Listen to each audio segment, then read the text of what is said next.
Hey guys! Tonight we're going to take a drowsy little detour through the soft shadows of medieval history, where surprisingly, getting high wasn't just for modern stoners or counterculture poets. You're about to step into cobblestone alleys thick with fragrant herbs, bathhouses full of suspicious smoke, and apothecary shelves that would give your local wellness shop a run for its coin. You open your eyes to a dim medieval market, fog curling through crooked wooden stalls. The smell hits you first, a heady swirl of dried lavender, crushed mint, and something earthy, slightly sharp. A merchant, wrapped in more wool than seems necessary, holds up a small cloth pouch tied with a fraying red string. "Herbal comfort," he whispers, "for dreams, or nerves, or spiritual clarity." You're not sure what any of that means, but it sounds like code for not exactly legal depending on who's watching. You take it and bring it to your nose. Warm, grassy, with a bitter bite. Your sinuses tingle. The world feels slightly softer around the edges. So, before you get comfortable, take a moment to like the video and subscribe, but only if you genuinely enjoy what I do here. And I'd love to know, where in the world are you listening from right now? And what time is it? Drop it in the comments. Now, dim the lights, maybe turn on a fan for that soft background hum, and let's ease into tonight's journey together. You cradle the little pouch as you wander the town, sensing how deeply people of the era leaned on plants to lift their spirits or dull their senses. Valerian root is all the rage, steeped into pungent teas by mothers hoping their children would finally sleep. There's horehound for digestion, though it tastes like sadness. And then there's henbane, the shady uncle of the herbal family tree. Henbane doesn't play. One whiff too deep and you might fall into a vision of angels tap dancing on your roof. Or worse, you might think you're a goose and waddle off into a pond. Historians still argue whether henbane was more valued for its pain-numbing properties or its reputation for conjuring bizarre hallucinations. But not everyone is sniffing herbs in back alleys. Many respectable folks, especially nobles who had more free time than sense, believe in the curative power of complex sachets. You picture a nobleman, dressed like a decorative curtain, dramatically passing out from the vapors only to be revived by someone waving a mix of marjoram, aniseed, and wormwood under his nose. Whether he's faint or just dramatically bored, you'll never know. You slip into a chapel, quiet and cool. The priest is burning frankincense, purely for spiritual purposes, of course. But the smoke thickens, and your thoughts begin to wander like a sheep in fog. You blink slowly. Is it just incense, or something more? Some records suggest the burning of certain resins might have had a calming or mildly disorienting effect, especially if the building had poor ventilation, which they all did. Back outside, a woman wearing a woven crown of yarrow is shouting about dream prediction sachets. She claims one sniff and you'll see the face of your future love. You try not to look directly at her in case she tries to sell you a subscription service. As evening falls, you follow the scent of mugwort and chamomile into a back garden, hidden behind a tavern. An old man is humming and tying bunches of dried plants together. He explains with half a toothy grin that he prepares pillow bundles, a few calming herbs wrapped in linen, placed beneath the head at night. They make the dreams strange, he adds, then winks a little too long. You lean against the fence, mind softened by the aromas, wondering what modern wellness trends have really invented. Weighted blankets? Please. These people were stuffing their pillows with mild psychoactives centuries ago. You breathe in again and feel the day shift into a gentle twilight. Of course, not all of this is officially sanctioned. Church authorities had a habit of flip-flopping on herbal remedies, especially when a little too much joy or weird behavior followed. Lavender for anxiety? Acceptable. Laughing alone in the woods after chewing wild lettuce? Now that's suspicious. Still, commoners passed down recipes like heirlooms. Grandmothers whispered of dream roots, spirit seeds, and mood-boosting brews that worked better when sipped under a full moon. Historians still debate how much of this was placebo, how much pharmacology, and how much good old-fashioned medieval gossip. You glance at your herb satchel one more time and smile faintly. Maybe it's just a bundle of dried weeds. Or maybe it's the gentle key to a different kind of consciousness, one woven through centuries of whispered recipes, fumbling experiments, and oddly fragrant pockets. Either way, it smells like sleep. You sit at a worn wooden bench in the corner of the tavern now, elbows resting beside a chipped pewter mug. The barkeep raises an eyebrow and sloshes something dark amber into your cup. It fizzes faintly. The smell? Like bread and smoke had a baby and raised it in an old boot.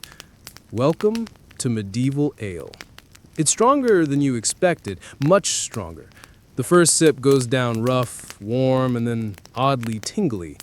Your limbs begin to hum. Around you, men laugh too loud and too long, their cheeks flushed like overripe apples. One woman in the corner is singing about a goose that turned into a knight. Everyone nods solemnly as though this is a reasonable thing. Ale in medieval times was no lightweight affair. Brewed in backyard kettles, often with inconsistent ingredients and wildly unregulated alcohol content, it could range from mild and nourishing to full-blown see-the-saints-in-the-ceiling strength. And depending on whether you were in an English hamlet or a German abbey, your mug might contain a host of additions: Groot herbs, honey, wild berries, even tree bark. Historians still debate how common over-fermentation was, but one thing's certain: people often drank it in place of water. Why? Because the rivers were basically open-air sewers. So, yes, getting tipsy off your breakfast was sometimes a health precaution. It's this or cholera, you imagine someone muttering over his morning tankard. The tavern erupts as someone proposes a blessing song. The crowd raises their mugs, sloshing foam onto the rush-strewn floor. A man next to you, red-faced and swaying, starts explaining that he once saw a sheep predict a thunderstorm after drinking from a wine puddle. You nod, because that feels about right for the vibe. Ale wasn't just for fun, though. It was ceremony. Church ales were real things, community events where parishes raised money by brewing enormous quantities of beer, serving it at rowdy gatherings, and praying people didn't get too blessed. Picture this: a priest leading a hymn while three farmers arm wrestle on a barrel. Divine chaos. And then there's the barley wine. Now that's a potion. Brewed to nearly the strength of modern wine, sometimes more. It was thick, cloudy, and hit your head like a medieval shovel. I remember hearing that some noble households used it as a sleep aid, which makes sense if your idea of a good nap starts with forgetting how legs work. The music softens. Someone pulls out a recorder, not the kind you had in third grade, but a carved, reedy thing that sounds like a duck gently complaining. It weaves through the tavern air as candles burn low and the room tilts just a little. Not the floor, your perception. Across the table, a merchant lifts his mug and says, "You know that you used to mix ale with herbs to summon visions." He's not wrong. In some regions, psychoactive ingredients like henbane or mandrake found their way into brews, accidentally or not. There's a famous 14th century record of Madmen's Ale, a brew banned after too many townsfolk wandered into the forest convinced they were trees. You sip your ale again, slower this time, imagining brewers stirring cauldrons by torchlight, mumbling over bundles of herbs. No two batches were ever the same. No safety standards, no warning labels, just a lot of faith and a touch of reckless optimism. And let's not forget mead, the golden, honeyed cousin of ale. It tasted sweet, but carried a sneaky punch. Mead was the drink of poets and warriors, especially in Northern Europe. The Vikings weren't exactly sipping LaCroix on longboats. If the sagas are to be believed, mead could inspire verse, battle rage, or naps in unexpected ditches. You lean back and listen as the tavern settles into a hum. Somewhere, a snore begins. Someone else mumbles about the goat that owes me money. Your mug is empty now, and so are your thoughts. Soft, warm emptiness. Out in the street, you hear a bell tolling slowly. Time to go. The barkeep nods at you with the knowing glance of someone who's seen 1,000 slightly wobbling exits. You push the door open and step into the night. Air cool and quiet. The stars spin just a little more than usual. As you wander home, if you can call this drafty wooden room home, you reflect on how alcohol wasn't just celebration back then. It was survival. It was medicine. It was a lullaby in a mug, a softening of life's sharp corners. And tonight, it's just enough to nudge your dreams loose from the dock, letting them float into deeper waters. You wake to the sound of chanting, low, rhythmic, and echoing off stone walls. Sunlight filters through stained glass, dust swirling like tiny dancers in its beams. You're in a monastery somehow. Cloisters hum with quiet purpose, and you can smell something faintly medicinal on the breeze. A monk in simple robes nods as he walks by, holding a basket filled with poppies. Yes, bright red petals, like drops of color against the gray. You follow him quietly into a small herbarium, the air thick with the scent of drying plants. There's rosemary, sage, lavender, and nestled discreetly in a corner, a few sleepy-looking stalks of Papaver somnifolium, the opium poppy. Now, technically, the church frowned upon intoxication. Too much wine, too much mirth, too many visions that weren't strictly approved. But monasteries were also centers of medical knowledge. And when Brother Aelric couldn't sleep through the night because of his aching knees, you can bet someone boiled a poppy pod in milk and whispered, "Just 1 cup." You crouch beside a wooden shelf lined with little earthenware jars. Each is labeled in tight Latin script. One reads, Succus paparis, or juice of the poppy. That juice, when dried and powdered, became a potent tool for pain relief, or spiritual visions, or both. Historians still argue whether monastic opiate use was strictly medicinal or occasionally dipped into the recreational when the abbot wasn't looking. Outside the herb room, a monk tends the garden, clipping petals with delicate fingers. He gestures toward a mortar and pestle and smiles. You grind a few seeds with him, the scent earthy and slightly sour. He mixes in a few drops of wine, stirs slowly. This is diacodium, a syrup made with poppies, sugar, and sometimes rosewater. In theory, it soothes babies. In practice, it quiets just about anyone. You're handed a tiny spoonful. The taste is thick and cloying, like bitter syrup.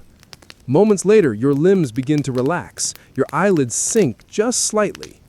Not enough to send you into visions, but enough to make the world feel slow, padded, and pleasantly distant. Of course, opium wasn't a medieval free-for-all. It was often reserved for the wealthy, the clergy, or those with the right knowledge. Apothecaries sometimes included it in their remedies under vague names like sleeping powder or night cordial. People trusted these concoctions, even if they didn't fully understand them. And sometimes, that trust got them into trouble. In southern Italy, records mention a noblewoman who swore by her sleep wine. She drank it every night to calm her nerves. Eventually, she was found talking to a statue of St. George about crop rotation. Was it too much poppy, or just a slow descent into eccentricity? Historians still debate. You wander now to the edge of the monastery grounds, where a small infirmary sits. Inside, an elderly monk mixes a thick paste from dried petals and oil. He applies it gently to a groaning patient's leg. The room smells sharp and clean, but under it all lies that same faint poppy scent. He catches your gaze and mutters, "For pain and for peace." You think of how many souls pass through rooms like this, sick, broken, frightened, and how often a quiet herb or a syrupy tincture gave them the courage to rest. The line between medicine and magic was always thin, thinner still when the cure made your dreams float in slow motion. Back outside, you watch as another monk carefully removes a few seeds from a dried pod. You wonder if he'll plant them, dry them, or slip them into a particularly grumpy friar's porridge. You decide not to ask. As the sun lowers, you feel a soft calm settle into your bones. The world here is deliberate. Every motion, every prayer, every leaf has purpose. And yet beneath that pious order, you sense the unspoken truth. Monks were human too. They got headaches, they got sad, and they liked a little peace in a cup now and then. And poppies, well, they were quiet little miracles, growing silently, nodding in the wind, their secrets brewed behind stone walls, carried from one century to the next. You breathe in the cool monastery air, tinged with incense and the faint, lingering sweetness of something that might not be strictly allowed, but is certainly understood. The monastery fades behind you, the bells tolling a soft farewell as you wander down a muddy footpath flanked by twisted trees and fat, mossy stones. A fine mist curls around your boots. Somewhere in the branches, a bird sings a melody that doesn't sound quite bird-like. You follow the sound through a copse of elder trees until a clearing opens up ahead, ringed with standing stones and carpeted in mushroom caps that gleam with dew. In the center sits a woman in a faded wimple, her hands cradling a steaming wooden cup. Her bare feet press into the earth, toes wiggling. She's humming to herself. You've stumbled upon something you didn't expect, a mystic nun. She beckons with a sly smile, gesturing toward a second cup. You sit. The air smells of damp soil, herbs, and something faintly metallic. The tea, when you lift it, is dark and earthy, with bits floating lazily at the top. Mushroom steep, she says, for visions. Also, excellent for headaches. You glance around, unsure whether to sip. Then again, this is medieval Europe. What could possibly go wrong? You take a cautious drink. It tastes like boiled forest floor. Not unpleasant, just very grounded. Within minutes, your senses begin to shift. The trees seem taller, their branches reaching with more intention. The nun is still humming, and suddenly you're quite sure she's harmonizing with a squirrel. Or is it the squirrel harmonizing with her? Historians still argue whether mystics like her deliberately used psychoactive mushrooms or simply had vivid imaginations fueled by fasting and prayer. But plenty of records point to the use of Amanita muscaria, those iconic red mushrooms with white spots, the ones that look like fairy tale decorations but can seriously tangle your perception of time and gravity. You feel your body relax, as if untethered slightly from its own weight. The nun begins to recite something, part prayer, part poem, part weather report. She claims the mushrooms open the ears of the soul.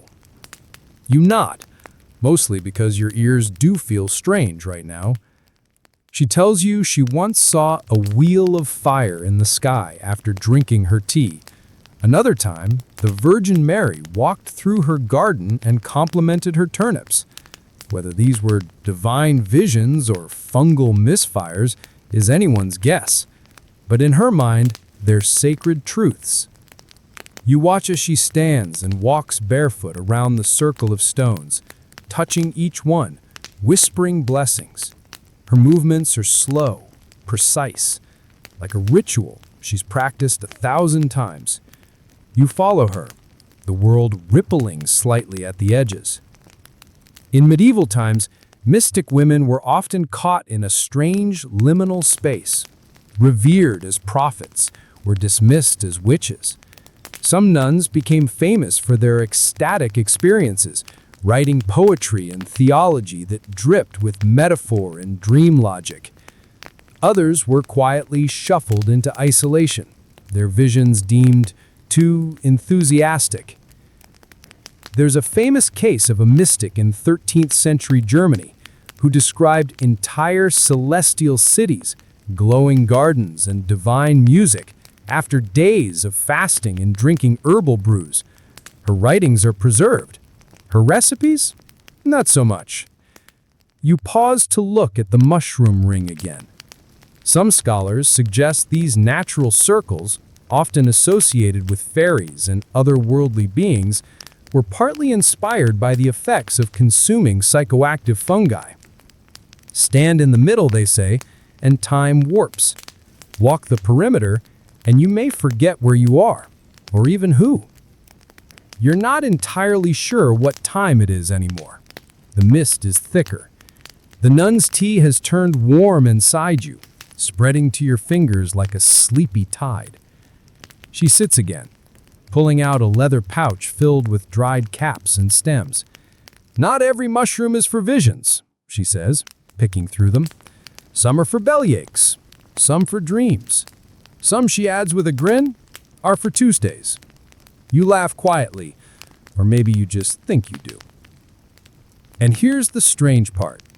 Despite the church's official stance on maintaining sober piety, figures like this mystic slipped between the lines.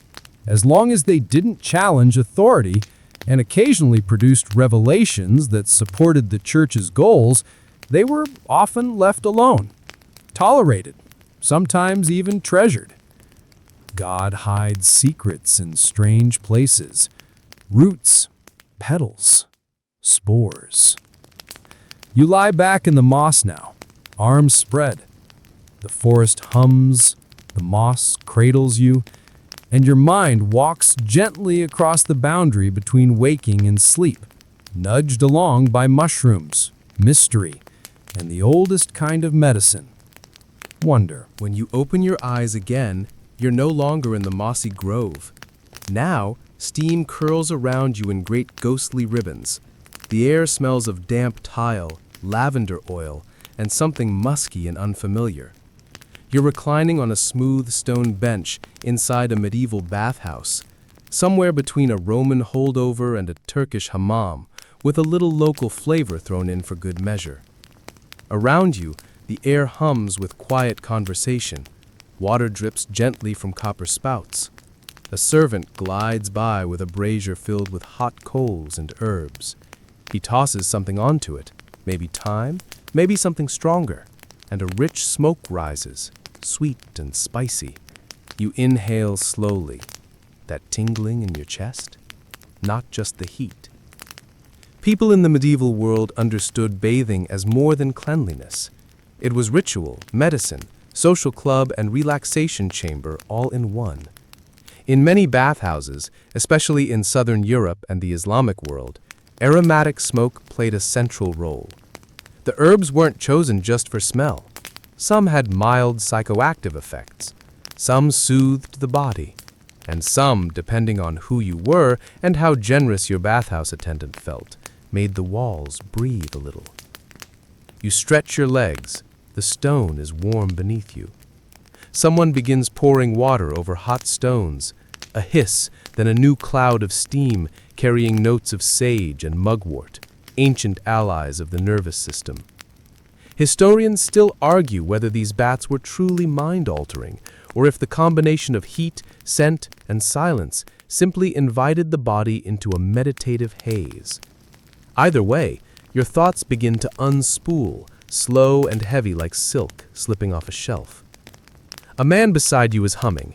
He leans in and mutters, "In Damascus, they burn blue lotus in the steam," opens the chest, clears the spirit. You nod, as if you know what that means. You're not entirely sure, but your chest does feel open. Back in medieval Istanbul, bathhouses often doubled as clinics. Doctors prescribed bathing rituals, hot room, cold plunge, herbal smoke, repeat, for everything from melancholia to indigestion. and occasionally attendants added subtle extras, a pinch of hashish resin smoldering beside the eucalyptus leaves, or a few drops of infused oil massaged into the scalp that made time feel like syrup. You close your eyes and the world sways softly, not from motion, but sensation. The low thrum of voices, the splash of water, the hiss of fire, it's all so carefully tuned to lull you somewhere between just woken up from a nap and floated out of your body. In some cities, bathhouses served specific kinds of clientele. In Cairo, certain hammams became known for catering to scholars and poets who liked their steam with a side of euphoric herb. In Budapest, legend tells of bath masters who used secret blends of herbs to loosen the spirit's grip. You picture a line of bearded men, eyes half-lidded, arguing philosophy while drifting sideways in the steam. But even in more modest towns, herbal bathing traditions flourished. Women might gather weekly to soak and trade gossip, using rosemary bundles and valerian oils. It wasn't getting high in the modern sense, but it was getting elsewhere. You breathe in again. The servant returns, this time holding a curved pipe. You raise an eyebrow. He shrugs and explains. Mullein leaf, for the chest, helps with dreams. The pipe is filled with a crumbled, pale herb, not tobacco. You take a tentative puff. It's smooth, slightly floral. The smoke doesn't sting. Instead, it lingers in your lungs like warm tea. You exhale and the ceiling tiles seem just a bit shinier. The room bends very gently around the edges. You lean back. A towel-wrapped stranger laughs suddenly, eyes closed, as if remembering a joke from last year.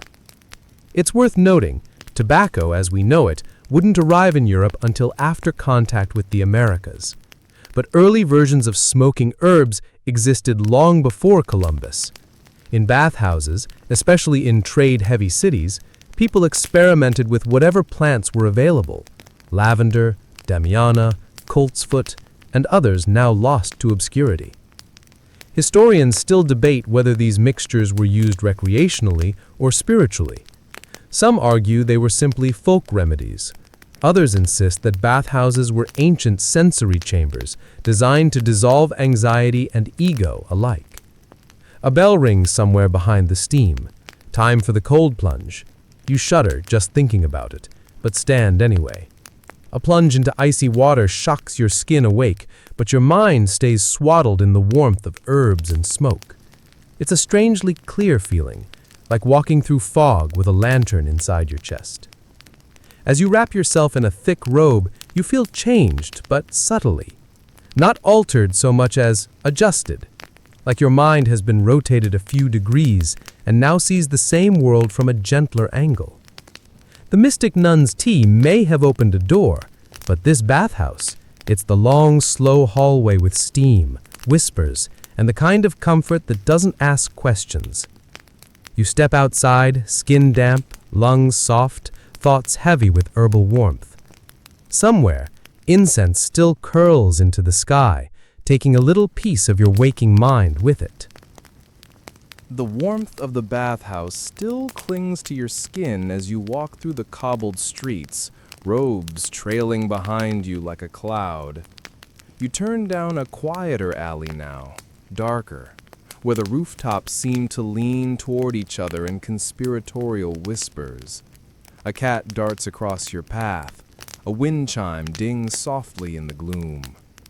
You follow the scent of crushed herbs and animal fat to a crooked little house with a crooked little door.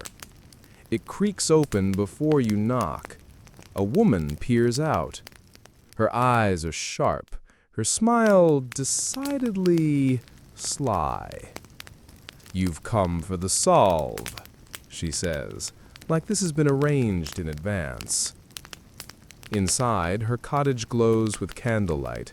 Herbs hang from every beam: belladonna, mandrake, henbane. Familiar names, unsettling smells. She gestures for you to sit, then begins stirring something in a ceramic bowl. Thick, greenish, vaguely shimmering. She dips 2 fingers in and rubs it between her palms. You don't eat it, you apply it. You blink. Where? She raises one eyebrow. Sensitive places. You suddenly understand why medieval accounts of witches flying on broomsticks always felt more like metaphors than mechanics. This, dear sleeper, is the world of flying ointments. A peculiar and often whispered about practice, these concoctions combined fat, usually animal, occasionally human, depending on who you asked, with psychoactive plants. The idea was that absorption through the skin, particularly through areas rich in blood vessels, produced vivid hallucinations, including, famously, the sensation of flying. Historians still argue how widespread this practice actually was. Some claim it was exaggerated by inquisitors looking to demonize herbal healers. Others insist real recipes have been preserved in obscure texts, tucked between charm spells and dried frog instructions. But here and now, in this candlelit cottage, the air smells like both mint and danger. She offers you a dab of the salve, just a little. You hesitate, naturally, but curiosity always wins in these stories. The sensation is immediate, tingling, warm, then cool, as if your skin can suddenly sense moonlight. The woman begins to hum in slow circles. You close your eyes. The room shifts. When you open them again, you're not sitting, you're floating. Not high, just barely above the ground, like your body has decided gravity is optional for a while. You stretch your arms and they move a fraction too slow, like swimming through air. You're not entirely sure where you are. A field? A rooftop? A memory? A crow lands beside you and says, "Nice weather for it." You blink. The cottage returns gradually. The witch, let's be honest, you're calling her that now, smiles gently and places a damp cloth on your forehead. Don't stay gone too long. Some do. The sense of flight wasn't just figurative for many medieval practitioners. Records, especially from witch trial transcripts, include consistent descriptions of flying to sabbats, dancing with strange figures, and meeting creatures made of smoke. Were these just dreams? Fictions extracted under duress? Or the genuine result of transdermal delirium? You'll never know. But right now, your legs are wobbly and your smile is lazy, like someone who just took a nap on a cloud shaped like a marshmallow. You glance at the shelf, dozens of jars, each labeled with some cryptic name: Black Mercy, Midnight Paste, Wanderfoot. The labels aren't for dosage, they're for destinations. The witch hands you a small tin. "For later," she says. "Only a dab, no more than a breath." You step outside, the door creaking shut behind you. The night air is crisp, laced with chimney smoke and something else. Something hard to name but very easy to feel in your fingertips. You walk slowly, half floating still, the cobblestones squishy underfoot. It's easy to see how witches flying through the sky on broomsticks took hold in the public imagination. It wasn't just persecution or propaganda. It was confusion, awe, maybe even envy. Because somewhere, someone did feel weightless under the stars. And they didn't need wings. They had a jar of questionable ointment, a little nerve, and a lot of time alone in the woods. You stop to lean against a fence post. The stars blink lazily overhead, and your mind feels like a feather drifting between worlds. You wonder if the salve is still working, or if this is just what relaxation feels like after years of discomfort, maybe that's the real magic. Feeling okay for once, light, unworried, free. A wind brushes past, carrying the faintest echo of that crow's voice again. Nice weather for it. The breeze carries you down a sloping hill into a part of town that feels older, darker, not in a sinister way, but in the sense that it remembers too much. Lanterns flicker behind shuttered windows, cobblestones crunch faintly beneath your feet, and ahead, just past a sagging archway, someone in a long-beaked mask glides across the street. You pause, not out of fear, just fascination. You've stumbled into a plague year. The figure, robed in black, gloved, masked, pauses outside a small home marked with a painted X. He lights a stick of something that immediately gives off thick, curling smoke. You catch a whiff. Vinegar, rosemary, cloves, a sharp, spicy wall of scent. This is a plague doctor, and what he's waving is more than just a dramatic flourish. In the medieval imagination, scent had power. Disease was believed to travel through miasmas, bad air, so combating it required good air, strong-smelling air. Enter the pomander, the vinegar sponge, the burning herbs tied in bundles. You follow him, carefully. Inside the house, the air is thick. The patient, a child, feverish and barely moving, lies under heavy blankets. The doctor places a steaming bowl beside the bed and pours a dark liquid into it. Vinegar, again, this time infused with wormwood and sage. The room starts to clear, though it now smells like a very spicy salad.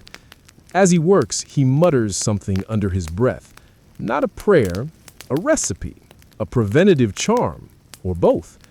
Historians still argue whether plague doctors were more scientific, superstitious, or simply doing the best they could with very little understanding and far too many herbs.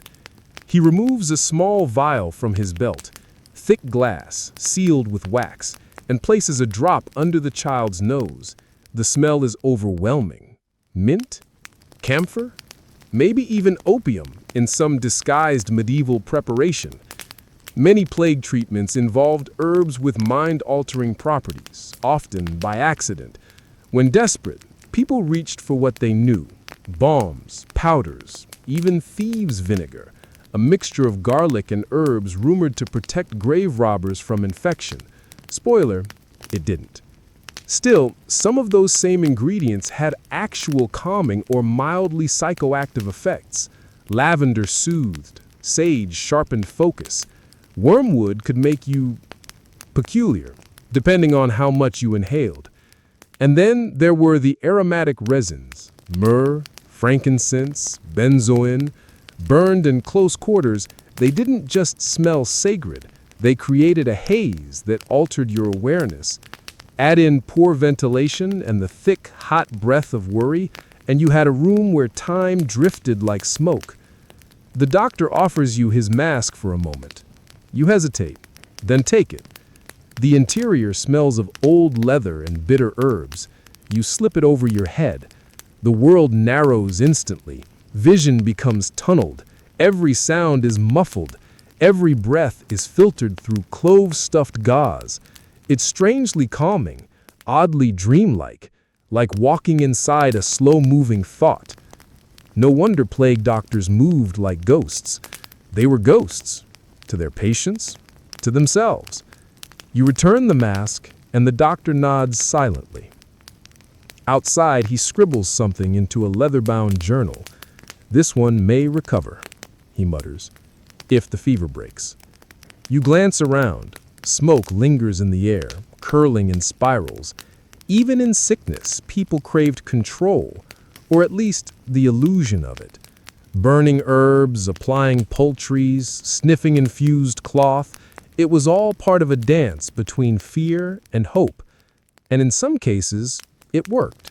Not because the medicine cured the body, but because it gave the mind a moment of peace, a brief high from the scent of rosemary and belief.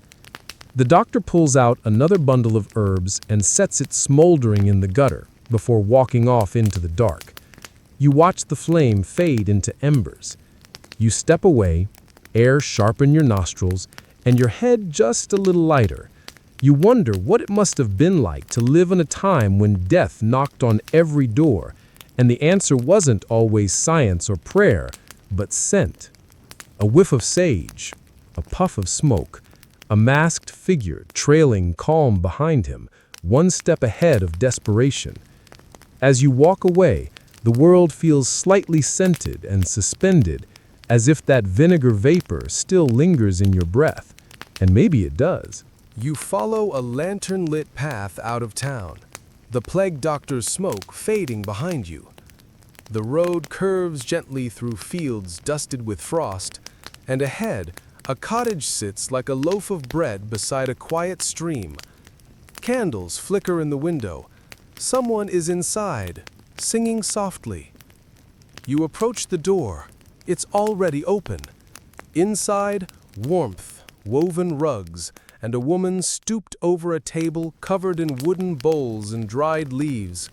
She doesn't look up, just says, "Tea or tonic?"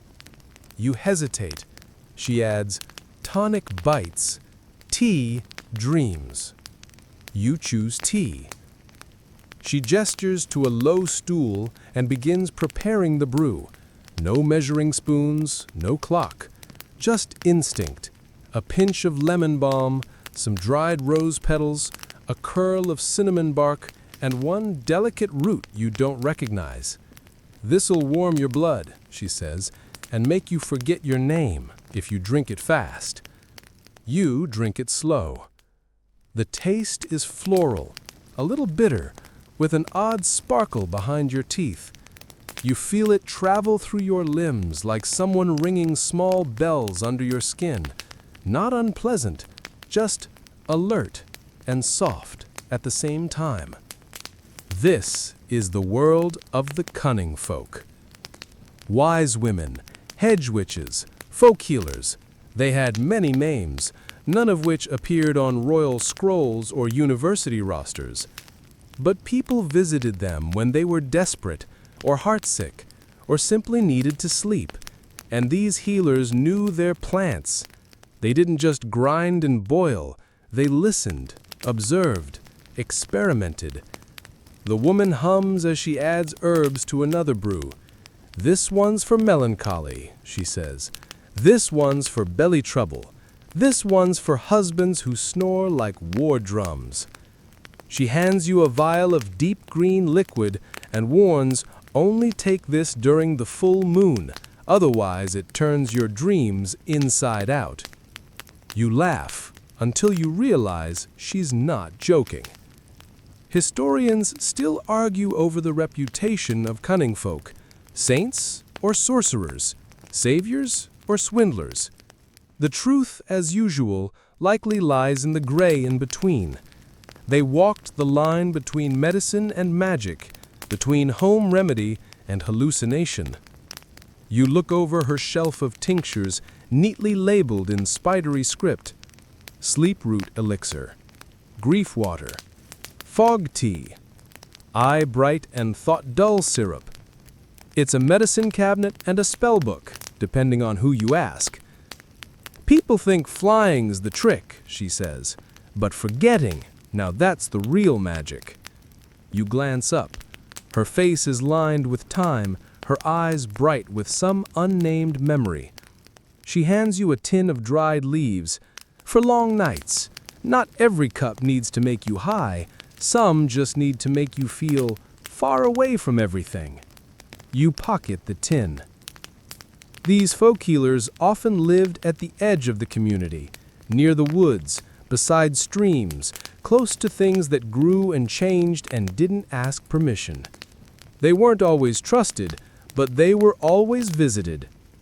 You lean back on the stool, steam rising from your second cup.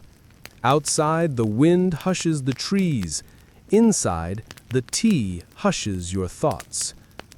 There's something deeply soothing about knowing someone has memorized the secret language of plants. Not for fame, not for gold, but just to make sure your sleep is undisturbed. You sip again. Some of the herbs in her blend likely include skullcap, passion flower, or wild lettuce, mild sedatives known to medieval herbalists. Others may be family secrets, passed down like lullabies. A sprinkle of nightshade? Perhaps, just enough to tip the scales without toppling them. Your mind begins to sink, not sharply, but slowly, like settling into warm sand. The woman begins chopping roots with a small blade that's clearly seen decades of use. A good tea's like a story, she mutters. Too strong and you lose your way, too weak and it won't take you anywhere at all. You nod, your head already heavy. The hearth crackles, the herbs hum in your veins. The room seems to gently rock like a cradle made of wool and wood smoke. You wonder how many lives have been calmed by this quiet knowledge, tucked into cottages, sipped beside firelight, whispered across generations. No fanfare, no medals, just sleep. The tea lingers in your bloodstream as you step back outside, the night now velvety and dense, like something stirred slowly in a cauldron. Stars blink above you, but they feel quieter somehow, like they're watching you with one eye closed. You walk a while. Eventually, you reach the outskirts of a bustling camp, the air thick with wood smoke, horse sweat, and roasted onions. Flags ripple above crude tents. Armor clinks faintly in the dark. This is no village. It's an army on the move. A soldier waves you in. His eyes are glassy. He offers you a squat little flask with a smile that suggests both pride and poor decision-making. Boar's blood, he says. War wine. Drink carefully. You take a cautious sip. It's awful. Spicy, sour, gritty. But underneath all that, something oddly sweet. Your tongue tingles. You've just sampled the medieval battlefield concoction, a potent, often improvised brew soldiers use to calm nerves, numb pain, and sometimes work up the courage to charge into a forest full of pointy weapons. Such drinks weren't just alcohol. They often included stimulants, herbs, or whatever the camp healer had lying around. Poppy extract for pain, mugwort for dreams, ginseng for stamina, even crushed beetles for bravery, or so the legends claim. Around the fire, men pass around flasks and hollowed gourds, each with a different liquid and a different backstory. One swears his flask contains a monk's personal recipe. Another claims his brew is infused with bear bile. You decide not to ask follow-up questions. Historians still debate how widespread these battlefield brews were, and whether they truly helped or just gave fighters a placebo-coated boost of confidence. But even placebo has power when you're outnumbered and covered in chain mail. A grizzled captain crouches beside the fire, sharpening a blade. He offers you a sip from his leather cup.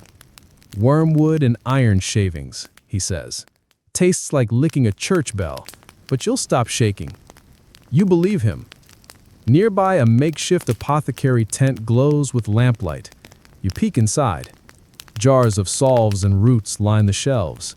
A young surgeon mutters to himself while grinding something into powder. Mandrake and vinegar, he explains without looking up. For sleep, or at least forgetting. You step closer and spot a bowl filled with red berries. Belladonna. Not for the faint of heart. Used in small amounts, it dulled pain and relaxed muscles. Used in larger amounts, it could have you trying to fight a tree, convinced it insulted your honor. Many of these concoctions walked a tightrope between remedy and recklessness. But in war, the line blurred. Anything that brought a soldier sleep or stillness, no matter how temporary, was welcomed. You sit by the fire again, hands outstretched. A younger fighter beside you has already fallen asleep, snoring gently, an empty cup in his lap. Another stares into the flames, his eyes tracing shapes you can't quite see. A large pot steams, bubbling slowly. Someone ladles out a thick stew and adds a splash of dark liquid from a wineskin. Soothe the belly, calm the spirit, they say. and makes you dream of better weather. You take a bite. Spices bloom in your mouth. Pepper, cumin, maybe a hint of valerian. Not enough to knock you out, just enough to ease the gears in your brain. The night thickens. The fire settles. You begin to understand why so many ancient armies traveled with apothecaries, herbalists, or at least someone with a working knowledge of that root that makes you forget your cousin's name for 3 hours. It wasn't about dulling the senses. It was about surviving your own thoughts long enough to sleep, to breathe, to march again in the morning. You lie back, head against the saddlebag. The stars are clearer now. The drink still hums in your chest. The soldiers around you snore, mumble, turn over. Some of them dream of battles. Some of them, thanks to a well-timed dose of monk-crafted syrup, dream of floating through clouds shaped like cheese wheels. You hope for the latter. Morning peels the sky open with a soft gold light.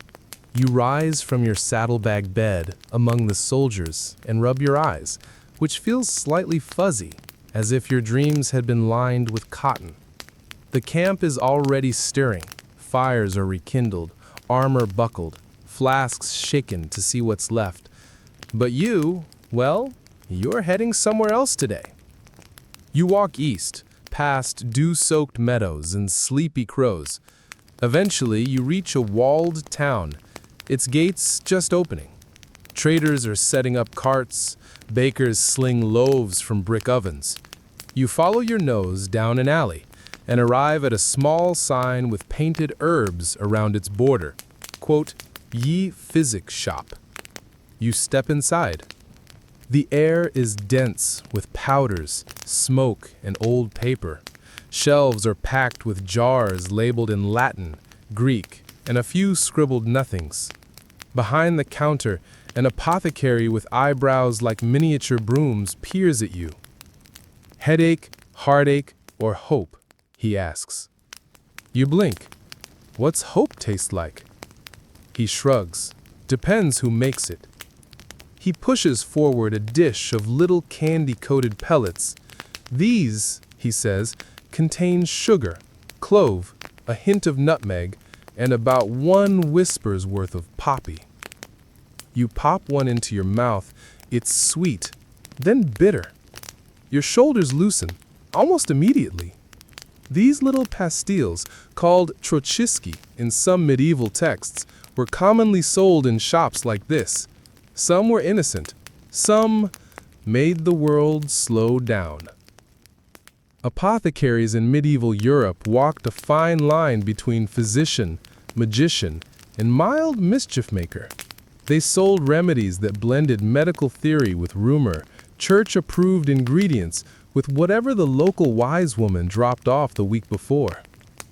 On one shelf, you spot Theriac of Venice, a famed and wildly overpriced panacea made from dozens of ingredients, including opium and viper flesh. Syrup of poppies, self-explanatory, and surprisingly popular with sleep-starved merchants. Aqua mirabilis, a distilled miraculous water, usually alcoholic, and infused with herbs like angelica and cinnamon. The shopkeeper hands you a small bottle filled with golden liquid. "Take 2 sips before bed. 3, and you'll dream in Latin," he says. Historians still argue whether these mixtures were truly effective or just glorified nightcaps. But diaries from the time mention them fondly, sometimes wistfully. One knight wrote that Theriac turned his bones to feathers after a wound. Another claimed syrup of poppies helped him forget his debts, or at least ignore them. In the back of the shop, a young apprentice grinds dried petals in a mortar. "Queen of Hungary water, for the nerves, and for impressing noble women," he mutters. You sniff a vial of it, rose, rosemary, and a vinegary tang that goes straight to your brain. It smells like love at first sight and regret by dawn. You take a seat on a creaky stool as the shopkeeper prepares something just for you. "For clarity," he says. You watch as he pinches dried orange peel, then angelica root, then just a shaving of something labeled serpent's whisker. You're fairly certain that's not real. You're also fairly certain you don't care. He pours boiling water over the mix, and steam rises in elegant ribbons. You close your eyes and inhale. Herbal fumes fill your lungs, and a warmth blooms in your forehead. Not heat, exactly, but presence. You suddenly remember a song you forgot years ago, or maybe you just invented it. The apothecary smiles. That's clarity. It wasn't all potions and powders. Many medieval towns had scent-based therapies, burning juniper in sick rooms, stuffing lavender under pillows, wearing little pouches of herbs around the neck called sachets or scent bags. Their purpose? To calm, to comfort, and just maybe to lift you a little out of your waking life. Before you leave, the shopkeeper offers you a parchment packet. Inside, a blend of dried mint, lemon balm, and something mysterious. For sleeping on nights when the moon won't mind its business, he says. You thank him and step back into the street. The noise seems gentler now. The people, slower. Or maybe it's just you, still cradled by the lingering warmth of whatever that clarity tea did to your thoughts. In a world where science, superstition, and survival shared the same shelves, the apothecary offered not just medicine, but the possibility of comfort. And sometimes, comfort is the most potent drug of all. The town fades behind you as the road narrows again, curling into the countryside like a thought you forgot to finish. Fields stretch wide to either side, dotted with sheep and the occasional indifferent cow. The sky grows thick with rolling clouds, the kind that promise either a gentle rain or something with more opinions. You spot a cluster of thatched buildings ahead, a manor estate. Modest by noble standards, but still grand compared to the cottages you've passed. As you approach, the smell hits you. Baked pears, beeswax, and something floral. Lavender, maybe, or violet water. Someone in this house likes their air curated. You're ushered into a drawing room by a very silent servant, where a woman reclines on a chaise lounge, dabbing at her temples with a cloth soaked in something suspiciously minty. "Welcome," she says, without sitting up. "Do come in, but not too loudly. My humors are jangly." This, dear listener, is your first encounter with the peculiar world of nervous remedies, specifically those favored by the upper crust. The medieval nobility, you see, suffered greatly from everything. Swooning spells, vapors, hysteria, sudden onsets of overthinking. Their cures? A wide range of soothing syrups, flower waters, calming powders, and when things got serious, a strong draught of laudanum. She offers you a sip of her current tonic, cooled wine steeped with valerian, chamomile, and a suspiciously generous dose of sweet spirits of nitre. You politely accept. It tastes like bathwater with ambition. And yet, your shoulders relax. Your eyelids get heavier. Historians still debate whether these nobles were truly afflicted or just bored. But we know they believed in their cures and funded their creation with zeal. Entire greenhouses were dedicated to medicinal herbs. Alchemists were paid handsomely to mix cordials for the spirit, some of which included actual gold flakes. She pulls a small bottle from a drawer labeled Essence of Quiet. Just a few drops under the tongue, or in champagne if it's a weekday. You look closer. Ingredients include violet, clove, sugar, and something abbreviated as UP. Many noble women kept their own little apothecary kits. Fold-out boxes lined with velvet, filled with hand-labeled vials, sachets, and silver spoons with various specific uses. "This spoon is only for blue syrup," she explains. "The others are far too judgmental." You peek at her shelf of remedies. Tincture of sleepyhead, ladies' cordial for delicate moments, elixir for night thoughts, do not use before court events, and, curiously, spiritual tobacco, a dry mix of herbs meant for gentle inhalation. She holds it to your nose. It smells like rosemary, lavender, and possibly attic dust. You pretend to sneeze, and she nods approvingly. Means it's working. She waves you toward the garden. Outside, the garden glows with moonflower, marjoram, and evening primrose, all flowers chosen for their calming properties, all cultivated not just for beauty, but for sleep. It's the only part of this estate I trust. The rest is full of people and opinions. She tells you about a cousin who once drank too much distilled lettuce water and believed she'd turned into a swan. The swan part passed by morning, the lettuce habit did not. Of course, men in the noble classes weren't immune to these rituals, they just disguised them better. A nightcap for a baron was often more than just wine. It might include an infusion of wormwood or bittersweet, just enough to help him forget the latest tax complaint. The woman sips again and sighs. There's a fine line between sleep and surrender, she says dreamily. I prefer to tiptoe across it in silk. You thank her and take your leave, but not before she presses a tiny corked bottle into your hand. For later, when thinking becomes unpleasant. You walk back into the dusk, the scent of flowers and faint hysteria still clinging to your sleeves. And as strange as her collection seemed, you can't help but admire the intention behind it. To soften the sharp edges of the mind, to slow the rush of worry, to gently coax sleep from the shadows. We all chase that hush, some with lullabies, some with lavender, and some with a glittering spoonful of something best kept unlabeled. You leave the manor behind just as the wind picks up, swirling leaves across your path like nature's own sleepy choreography. The fields narrow, the trees grow closer, and soon you're walking along a shaded path that feels less like a road and more like an idea someone had about a road once. Eventually, you hear it, a rhythmic pounding, like a soft drum echoing through the woods. You follow the sound and arrive at a clearing. A circle of people, faces half lit by torchlight, move in slow procession around a bonfire. No one speaks. A drum pulses, a pipe wails gently.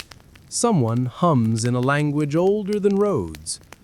You've stumbled into a seasonal ritual, and more than that, you found the early medieval equivalent of a psychedelic retreat. You're offered a drink. It's dark, thick, and smells like honey left out in the rain. You sip it. It burns. But the burn is kind. It leaves behind a trail of warmth that slides down your spine and curls up around your thoughts. This is mead, yes, but not ordinary mead.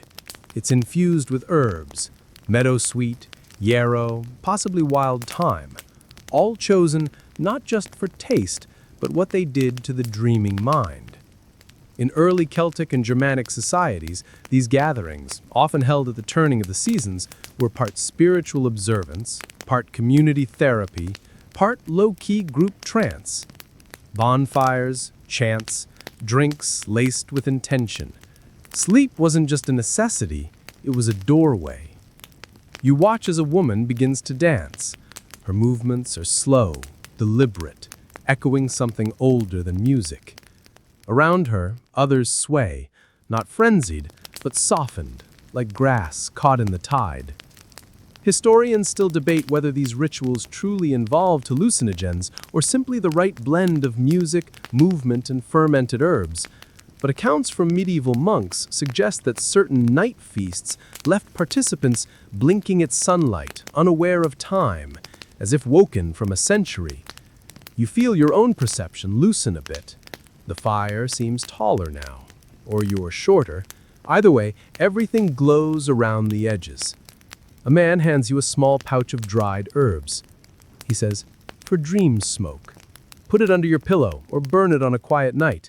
It calls the moon closer." You pocket it. He smiles, wide, missing 2 teeth, but full of sincerity. Other herbal mixes smolder in little bowls placed around the circle. You catch hints of mugwort, sweet grass, and something faintly peppery. The smoke doesn't rise straight. It curls sideways, as if it too is dancing. This isn't getting high in the usual sense. It's getting out of the straight lines and daylight and judgment, into a spiral, a sway, a story. You don't need visions or talking trees, just the soft dissolve of boundaries.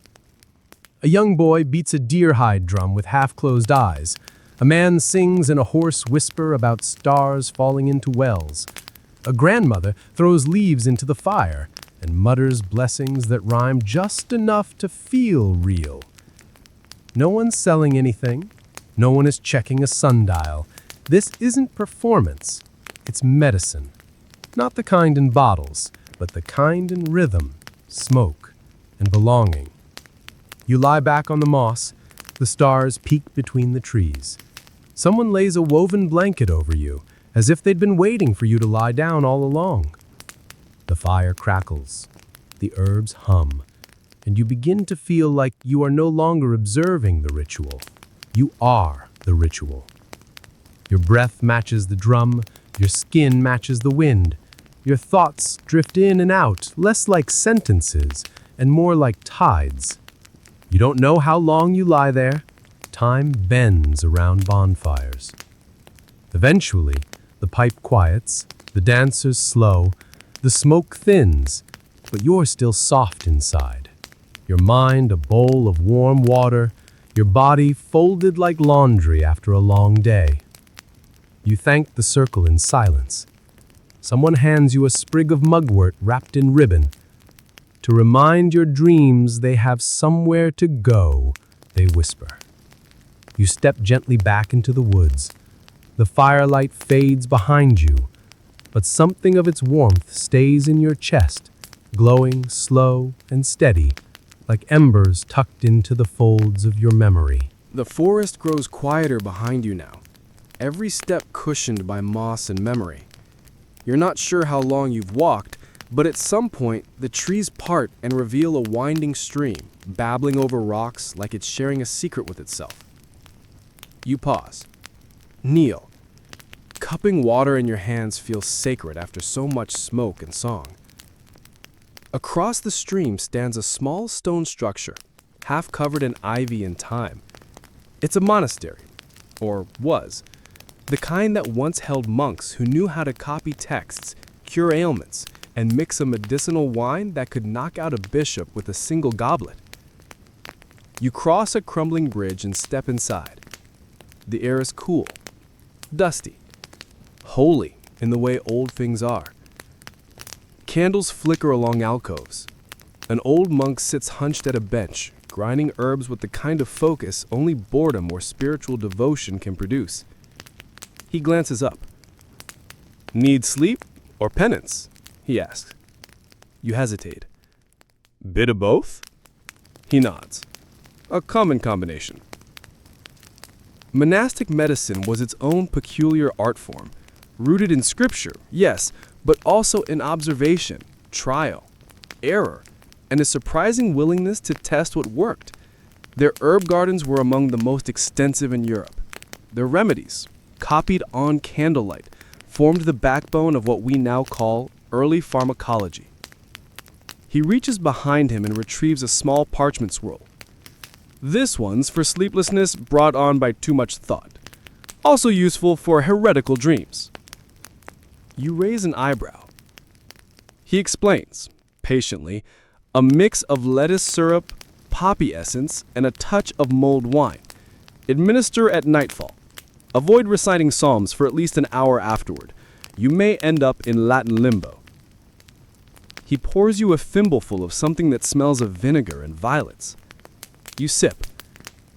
It's like drinking a flower that once held a grudge. But soon, the tightness in your chest loosens. Your brain goes a bit foggy, like someone laid a gentle mist over your thoughts. Many monastic sleep aids were variations of the same idea: cool the body, calm the mind, and knock you sideways with God's own botanical assistance. Bald's Leech Book, a famous medieval medical text, includes dozens of recipes for rest, including boiled lettuce, mashed fennel seeds, and elecampane steeped in old ale. That last one, the monk admits, tastes like regret, but it works wonders. You sit beside him while he works. The quiet is total, so deep you can hear parchment stretching under ink. He points out the drying rack where herbs hang in neat bundles: valerian, betony, hops, and, curiously, mint. For headaches, yes, but also for waking dreams. You ask, like visions? He shrugs. Or very specific naps. Historians still argue whether monastic potions were scientific or symbolic. Some were certainly based on real pharmacological effects. Others, like sleeping under the light of a relic, were more spiritual placebo than anything else. But in a time before sleep hygiene and blackout curtains, monks knew that calm wasn't something that just arrived. It had to be invited. He offers you a small linen pouch filled with dried herbs. Steep in warm milk. Think about nothing. If you fail, think about sheep. We have 17. Their names are alphabetical. You smile. You wander into the garden where moonlight catches on the dew-covered plants. The layout is symmetrical. Monks believed order in the earth created order in the mind. Lavender hums in one row, chamomile in another. A small water basin trickles nearby, its sound engineered to be just distracting enough to pull you out of your own anxious loops. You sit on a stone bench and breathe in the scent of mint and damp soil. Your fingers trace the edges of the pouch. The monk was right. It doesn't promise sleep. It promises space for sleep. A place where your thoughts can walk around barefoot without stubbing themselves on urgency. As you rest there, the monastery seems to soften. The walls feel warmer. The garden grows quieter. You hear the soft creak of a door, the shuffle of sandals, the whisper of a prayer meant for no one in particular. You won't stay long. This was only ever meant to be a stop along your strange journey through medieval methods of mild intoxication. But this place, this calm, this blend of ritual, herbs, and silence sticks with you. Because here, sleep isn't chased, it's brewed, folded, blessed, and served in a little cup that tastes faintly of violets and vinegar. The monastery fades into the fog behind you, its chants and herbs still lingering faintly in your bloodstream, like the memory of a lullaby. You walk through early dawn mist, along a road that's barely a suggestion now. Just a few flattened blades of grass, maybe a rabbit trail. It leads you to something unexpected. A ship. Not a full Viking longboat or merchant barge. No, this is a river vessel, modest but purposeful, tied to a rickety dock and crewed by 3 people who look like they've never rushed a day in their lives. They're singing. Badly. One is chewing something green. Fancy a float, they ask? You nod. What else would you do? The boat smells like old fish and fresh mint. You climb aboard and find a woven mat near the stern where the sun can touch your face. Someone hands you a small parcel wrapped in cloth, tied with twine. River root chew, the captain says, keeps the stomach quiet and the mind slower than your feet. You unwrap it. Inside, a sticky ball of mashed herbs, honey, and something that numbs your tongue immediately. Won't get you drunk, he adds, but you'll definitely miss your next appointment. You lie back as the boat pushes off, gliding silently over the water. The river curves through gentle farmland, with reeds swaying and willows leaning in like old gossipers. Birds drift by, clouds loiter. The world, quite frankly, is taking a nap, and you're happy to join. The chew works fast. Your thoughts lose their edges. You remember the name of a bird from childhood. You forget why you were ever mad about anything. River root, it turns out, was a common nickname for a blend of sedative herbs used by ferrymen, canal workers, and occasional smugglers who needed to stay relaxed but functional. It might include valerian, marshmallow root, or even wild lettuce, known in some texts as lettuce opium. That last one sounds like a salad with opinions, but it was surprisingly effective. Historians still debate how widespread its use was, or whether it was more folklore than pharmacy. But even if the records are murky, the recipes lingered in oral tradition long after the rivers dried up. You pass a dock where a man in a straw hat naps beside a crate labeled Hops and Secrets. He raises one finger in lazy greeting, then resumes being unconscious. The crew boils a pot over a tiny stove, adding dried petals and slivers of bark. Sleep tea, they say, works better if you drink it while watching ducks. You comply. The tea is earthy, floral, faintly spicy. It doesn't club you over the head like that monastic violet vinegar. It eases you down slowly, like a chair being lowered with care. As the river winds, one of the crew tells you about a traveling herbalist who used to make sleep stones, small cloth bundles soaked in lavender oil, sewn tight with valerian root and tucked under the tongue during storms.